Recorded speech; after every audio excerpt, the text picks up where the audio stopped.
चला। माँ की स्तुति संपन्न होती है इसे। हाय देखा हमारे गीत की ऐसी शुरुआत बा।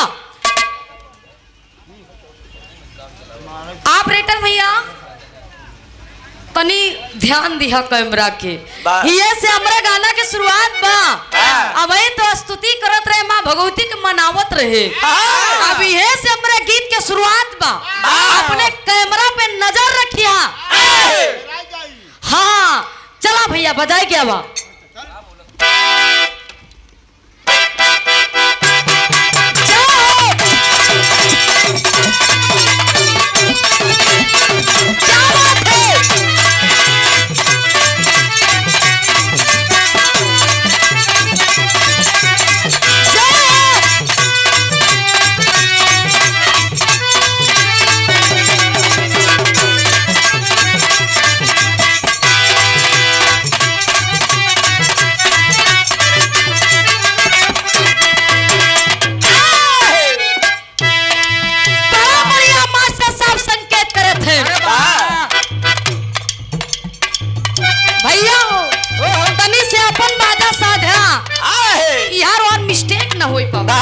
मशीन संभाला। वैसे बहुत बढ़िया है ना ऑपरेटर भैया। देखा क्या मुस्कान है। कितना बढ़िया मुस्कियाई के बाजा बनावत है।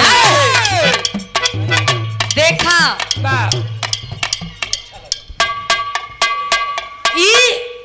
अब इनके देखा एकदम सेटिंग में आएगा बाबा। मशीन में कमी ना आई रही, उतनी सेटिंग में कमी थी। मशीन कोनो खराब ना ही हो। मशीन बड़ी सुंदर हो। ऑपरेटर चलाने वाला सही होना चाहिए। जैसे भैया देखा कितना बढ़िया बनाए के राजा नाई बैठा है। चला भैया संकेत करत है मास्टर। आ जाता मास्टर जुनून पे एकदम।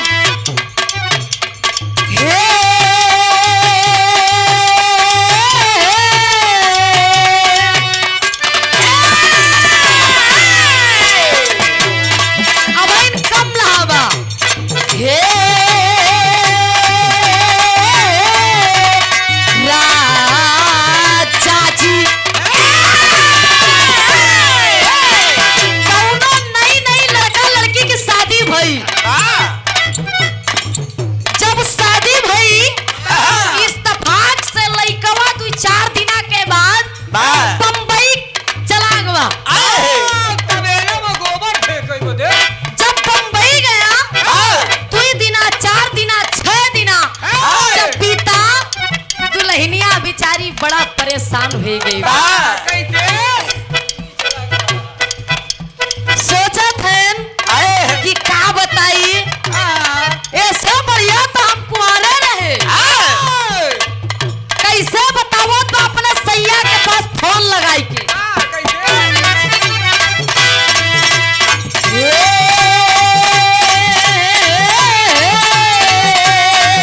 राजा जी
चंचा सीन है वाह बिरहा लोकगीत के और वाह। ट्वीट सॉन्ग के वाह बड़े ही सुपर वाह राइटर वाह। एवं लेखक वाह आप कवि जी, आप परम आदरणीय आप पवन यादव कवि जी, मैं चाहती हूँ कि कवि जी मंच पर आ जाएं वाह, 1 मिनट के लिए। वाह, मैं वाह। सम्मान कर देती हूँ वाह। कवि जी का, क्योंकि तहे दिल से वाह। मैं ये चाहती हूँ। काफी देर से इंतजार करत रहे, जंगबली भैया छोड़ता ही ना आई रहन। वाह खियावत रहन जंगबली भैया इनका। हाँ कवि जी, ये आपका प्यार है, वाह। ये आपका चाहत है, आपका स्नेह है, वाह। जो प्रयागराज में ए, आप बड़ा सहयोग करते हैं। ये बच्ची का ये मेरा सौभाग्य है कि आपके मुखार बिंदों से ये बड़प्पन सुनने को मिलता है। बहुत बहुत कवि जी को मैं नमन करती हूँ, प्रणाम करती हूँ।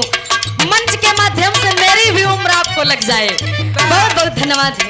कहना है क्या, क्योंकि कवियों की बिरहा जगत में जरूरत है, इसलिए कह रहे हैं। हाँ क्योंकि उनका बड़ा नाम है।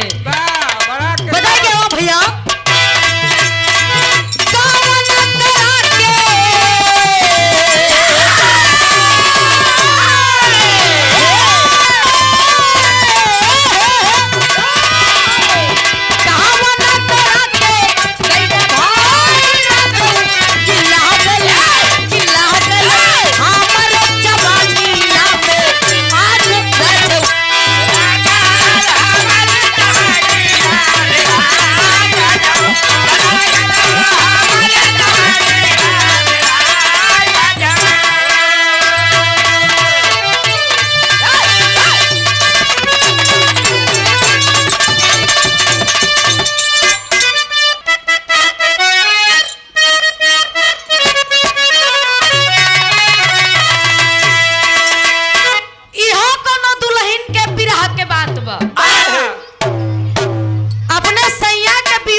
अंगुरी में दिन गिनत बा, अंगुरी में दिन गिनत बा कि हमार सैया कब ही।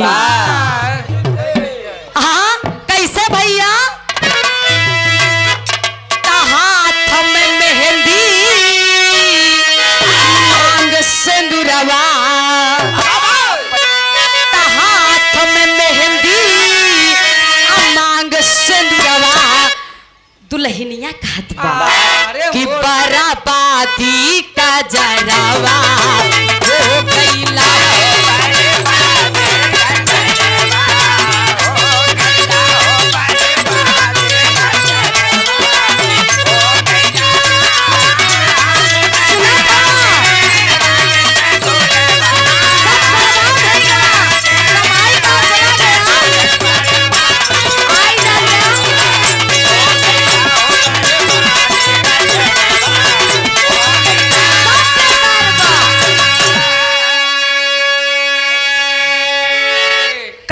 सैया